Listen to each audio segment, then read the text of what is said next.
très beau spectacle. Déjà. Merci beaucoup. Bon, je ne suis pas à l'origine du spectacle, c'est vraiment Antonella, la metteuse en scène, qui m'a fait signe pour interpréter ce président-là. Elle m'avait vu dans une autre comédie, enfin dans une comédie que j'avais écrite qui traitait aussi de politique, et du coup je campais un candidat à la présidence, et elle m'a trouvé crédible en homme politique. Du coup, quand elle a pensé à ce spectacle, elle a pensé à moi, et voilà comment ça s'est fait. Voilà. D'accord. Et justement, par rapport au livre, il y a des choses qui ont été modifiées forcément, qui ont été adaptées, Alors, qui ont été en fait, raccourcies. au départ, c'est quand même écrit pour le théâtre. C'était un monologue écrit pour le théâtre. Il y a des choses qu'on a. Alors, au départ, c'est un monologue qui a été écrit en pensant à Carlos Menem, je crois. C'est un Italien qui a écrit ça, donc Davide Carnevali. Et moi, quand j'ai lu ça, je me suis dit qu'il avait pensé à Berlusconi. En fait, non.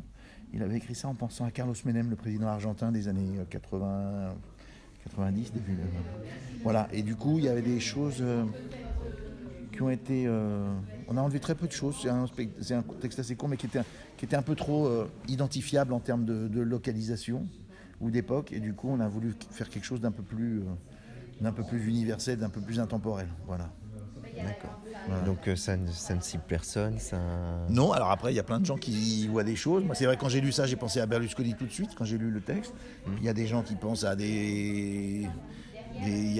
enfin, avec la situation politique actuelle, il y a des gens qui tout de suite font le rapport avec la crise des Gilets jaunes, ou voilà, des choses comme ça. Mais en fait non, c'est quand même un spectacle, un texte qui est qui parle de l'utilisation du langage comme manipulation politique, et qui parle aussi de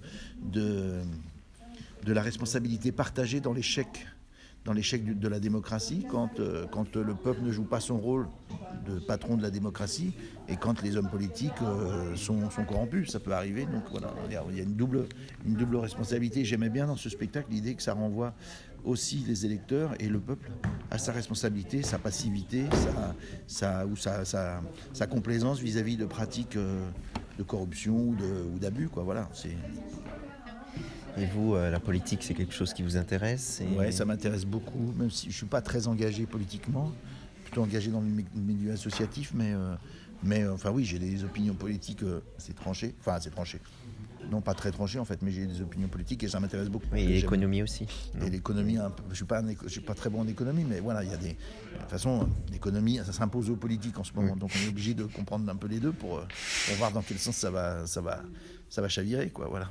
Et justement, pourquoi faire, vous avez parlé des autres dates en Saône-et-Loire, pourquoi faire dans des petites salles des fêtes comme ça, Alors, multiplier les lieux? Il se trouve que Antonella est associée à l'ARC, et dans les missions de l'ARC, il y a cette mission de décentralisation et d'irrigation culturelle dans les lieux plus reculés. Et du coup, c'est la deuxième fois qu'on vient une semaine avec ce spectacle ici au Creusot et autour. Alors la première fois, on avait joué que dans les petites villes périphériques. Cette fois-ci, on commence par l'Arc, et ensuite on va rejoindre donc la Clède, Digoin, Genelard et Saint-Cernin. Voilà, donc mais c'est sympa, c'est très marrant parce que on a joué la dernière semaine qu'on a passé ici, on a joué vraiment dans des villages tout petits, et on se retrouve avec 60-70 personnes qui viennent voir un spectacle qui n'est pas vraiment une comédie, qui n'est pas vraiment une conférence, qui n'est pas vraiment une tragédie, qui est un peu un mélange de tout ça, et les gens viennent et sont très heureux de partager ce moment. Et nous c'est super. Enfin moi c'est aussi pour ça que j'ai choisi ce métier aussi, c'est pour aller à la rencontre des gens avec le spectacle, quoi. C'est-à-dire que j'ai travaillé longtemps dans une compagnie où on jouait en troupe et en itinérance. Ben voilà, je retrouve un peu les racines de mon exercice professionnel. Et justement, vous avez beaucoup travaillé dans le cinéma, dans les séries, dans les choses comme ça.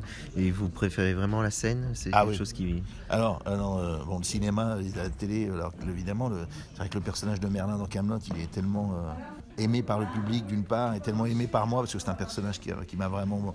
que j'ai beaucoup aimé jouer, et qui a été écrit pour moi par Alexandre Astier, qui l'a vraiment écrit pour moi, parce que on avait déjà travaillé ensemble, donc quand il a écrit Merlin, il a pensé à moi, et du coup c'est vachement agréable d'avoir un personnage comme ça qui est hyper sympa. Mais le tournage lui-même, moi l'émotion la plus forte que je ressens, c'est sur un plateau de théâtre, il n'y a pas de doute.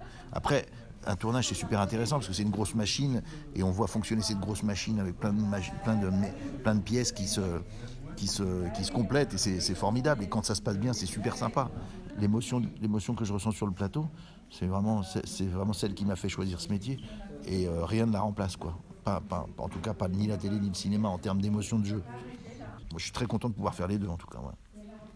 Et justement, parce qu'il y a Kaamelott qui est relancé avec des films, vous faites partie du... Ah oui, j'ai même fini, c'est-à-dire j'avais que très peu de jours sur le film, donc j'ai tourné au mois de mars, là j'avais 4 jours de tournage, en tout et pour tout, donc ça y est, ils sont faits, j'ai tourné mes 4 jours et j'ai fini, voilà, donc la prochaine fois, ça sera pour le prochain film, s'il y a un prochain film, d'ici là, voilà, c'est tout.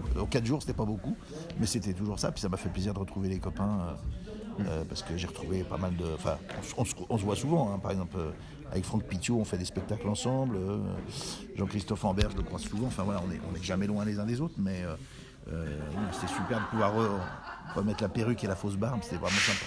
Moi, j'ai jamais arrêté de faire du théâtre, même pendant qu'on tournait la série Kaamelott, on a l'impression que j'étais très présent, mais en fait, ça représentait très peu de jours dans l'année, Kaamelott pour moi. L'année où j'ai le plus tourné pour Kaamelott, j'ai tourné 10 jours dans l'année, donc... il restait 355 jours à remplir, donc j'ai toujours fait beaucoup de théâtre, j'ai toujours fait beaucoup plus de théâtre que de cinéma ou de télé.